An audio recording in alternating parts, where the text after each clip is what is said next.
안녕하세요 여러분, 라펙터의 나윤석입니다. 저는 최근 럭셔리 오프로더 두 모델을 시승을 했습니다. 공통점이 있었습니다. 두 브랜드 모두 자신들만의 오프로드 파크를 열었고, 거기에서 자신들의 모델이 얼마나 오프로드 성능이 좋은지 그것을 경험할 수 있게 해주었습니다.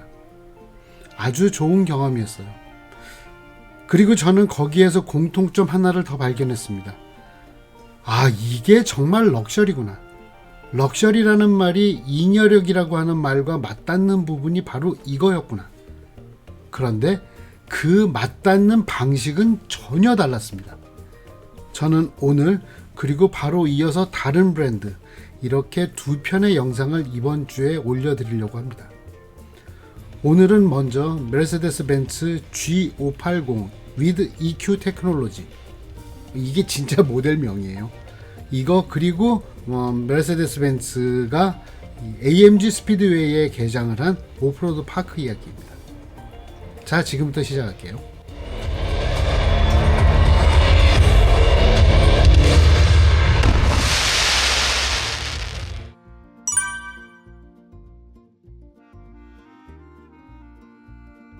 자, 먼저 메르세데스 벤츠 SUV 익스피리언스 센터 이야기부터 할게요. 이름 길다. 패도에서 출발해가지고 옛날 출입구 지하차도를 통과해서 그 옆길로 들어가면 입구를 만날 수 있습니다.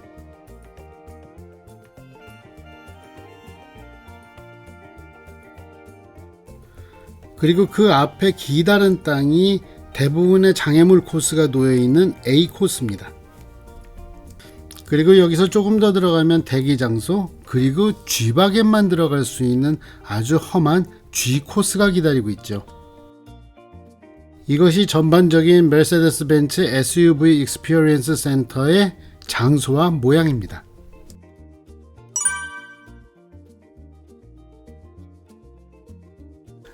시승기를 시작하기 전에 이 장면 하나만 봐주세요. The Geländewagen Electrified, 오프로드 자동차 전동화 모델. 이거 어디서 많이 봤어요? 맞아요, 타이칸이에요. Soul Electrified. 이거 너무 베낀 거 아닌가? 자, 이름을 이렇게 졌다. 그러면 그건 오프로드 성능에 자신이 있다는 소리겠죠. 그런데 그게 자신이 있는 수준 정도가 아니었어요.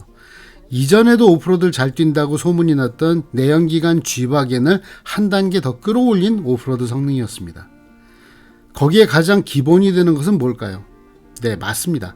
바퀴마다 모터가 붙어있는, 즉 쿼드 모터 버전이라는 겁니다. 물론 출력이 587마력, 최대 토크가 118kgm/s 제곱, 이런 엄청난 출력도 있지만 그것보다도 중요한 것은 이 토크 118kgm/s가 0rpm부터 나온다는 것. 그렇다는 소리는 토크를 아주 풍부하게, 정말 차가 조금씩 움직일 때부터 다 쓸 수 있다는 거겠죠. 그걸 우리가 실제로 경험을 한 게 있었습니다. 각도가 30도가 넘는, 그것도 매끈한 길이 아니라 바위가 울퉁불퉁하게 포장되어 있는 오르막 경사로를 그냥 아무 일 없이 그냥 쓱 올라가 버립니다. 어처구니가 없었어요. 그런데 어처구니가 없는 게 거기서 끝이 아닙니다. 거기를 프로페셔널 드라이버가 아주 정교하게 조절하면서 올라간 게 아니라 이른바 크루즈 컨트롤을 놓고 올라간 거였어요. 그 크루즈 컨트롤의 이름은 지능형 오프로드 크롤 기능이라는 거예요. 노면이나 경사도에 따라서 속도를 3에서 4km, 5km, 8km 세 가지 중에서 하나를 선택할 수 있는데 그게 답니다. 나머진 차가 알아서 합니다. 그리고 이렇게 급경사를 잘 올라가는 이유 중에 하나가 모터 토크가 그렇게 센데 거기에 더해서 각 모터마다 2단 변속기가 들어갑니다. 그러니까 로우 레인지가 또 있다는 소리예요. 엄청난 토크를 만들어낸다는 소리입니다. 아까 초입에 제자리에서 360도를 도는 G턴은 보여드렸잖아요. 그런데 그것 말고 실제로 더 유용한 기능이 있습니다.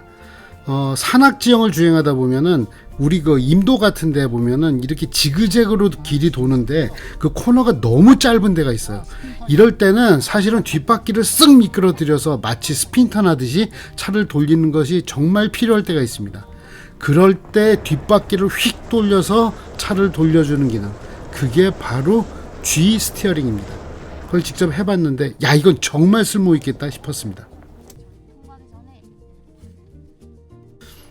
그리고 옆으로 기울어진 뱅크 통과 이거 35도까지 가능하다고 하는데 무게중심이 낮은 전기차의 특성상 유리할 수도 있겠다 싶었습니다.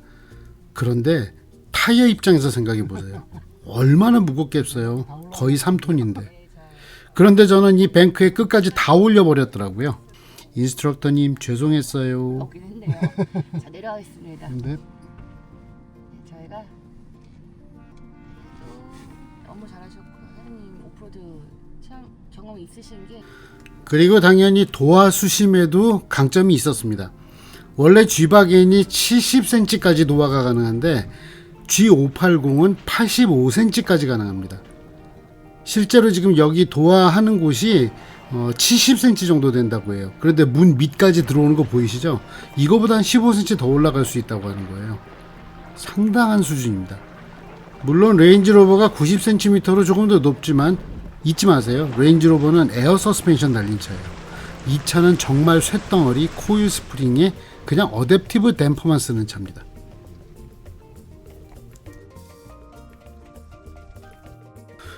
그리고 지금 보시는 트랜스페런트 보닛 기능을 포함한 오프로드 콕핏이 되게 흥미로웠습니다. 낮은 속도가 되면 자연스럽게 투명 보닛이 되다가 속도가 조금 올라가면 정면 카메라로 바뀌는, 그래서 오프로드를 주행을 하면서 조작을 따로 안 해도 되는 거가 아주 좋았어요.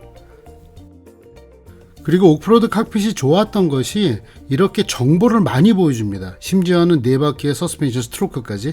그런데 그게 정말 일목요연하게 아주 알아보기 쉬웠어요. 이게 구형과의 차이예요.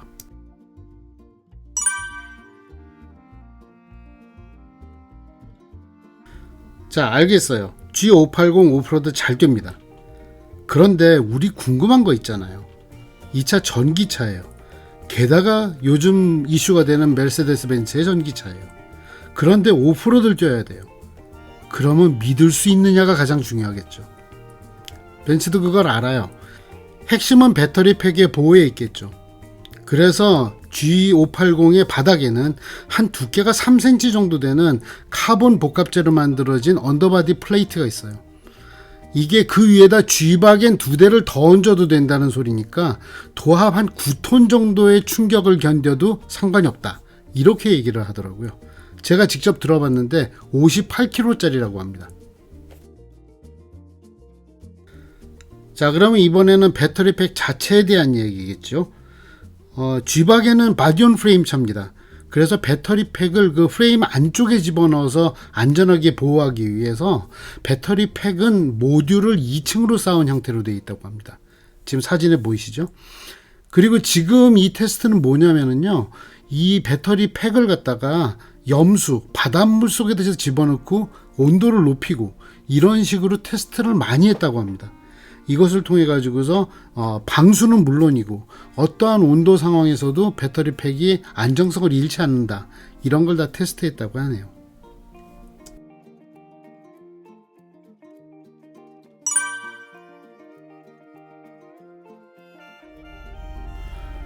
아까 SUV 익스피리언스 센터가 두 가지 코스로 나뉜다고 말씀드렸죠. 모든 벤츠 SUV들이 갈 수 있는 A 코스, 그리고 G바겐만 갈 수 있는 G 코스로 나뉜다고 말씀드렸습니다. 지금 보시는 모습이 G 코스예요. 정말 험합니다. 자연 그대로를 최대한 사용을 하는 대신 그만큼 험합니다. 그런데 이 코스를 달리는 G바겐도 놀라웠지만 저는 정말 좋았던 것이 이 자연이 살아있는 곳을 이렇게 차를 가지고 다닐 수 있는 것, 이 자체가 럭셔리구나. 그리고 그 럭셔리가 오직 G바겐한테만 허락됐다는 것, 그래서 G바겐이 럭셔리카구나라는 생각이 들었습니다. 한마디로 표현하면 이 G 코스는 되게 터프한데 평화로워요. 단풍나무를 가장 잘 볼 수 있는 곳도 이곳이었습니다. 저 촬영하시는 분 너무 고생 많으셨어요.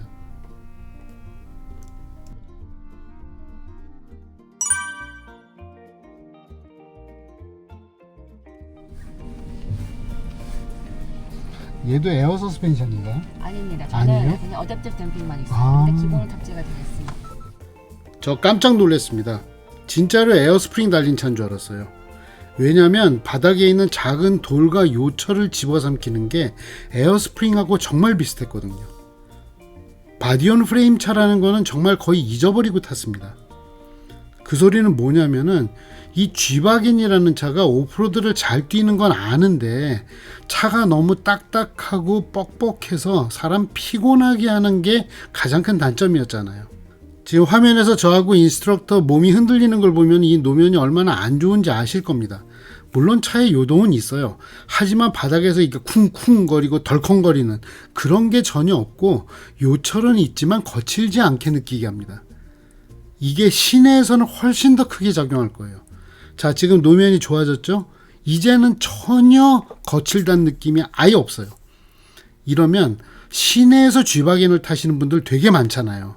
이분들이 포장도로를 마치 비포장 같은 피로함을 느끼면서 타는 거, 이런 거 이제는 안 하셔도 된다는 뜻이거든요.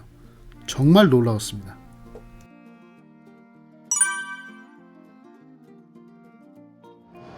네, 오늘 G바겐을 다시 한번 경험을 할 수 있는 좋은 기회였습니다. 그리고 이제 이 오프로드 파크를 만드는 이러한 것을 통해서 G바겐의 자리매김을 한번 더 하는 거, 이런 걸 봤습니다. 근데 다른 걸 다 떠나서 오늘 가장 좋았던 것은 G580 with EQ 테크놀로지, 이름은 좀 길지만 이 G580이 사실은 그 G바겐이라는 차가 약간 올드스쿨의 어떤 컬처가 담겨 있는 모델이잖아요. 그런데 그게 새로운 쪽으로 가는 뉴스쿨 가이가 될 수 있겠다라는 생각이 들었어요. 왜냐하면 지금 G63을 시내에서 타시는 분들이 의외로 많습니다. 그런데 그런 분들이 G580 with EQ 테크놀로지, 그냥 G580이라고 할게요. G580을 타게 된다면 도시에서 훨씬 세련되게 터프니스를 보여줄 수 있는 그러한 새로운 트렌드를 만들 수 있겠다, 그런 생각이 들었습니다. 힘도 충분 이상이고, 그리고 밥장에서 튀어나가고 오프로드에 가더라도 좋지만 항상 편한, 그리고 제가 정말 놀랐던 거, 이 라이드 퀄리티가 정말 좋아졌어요.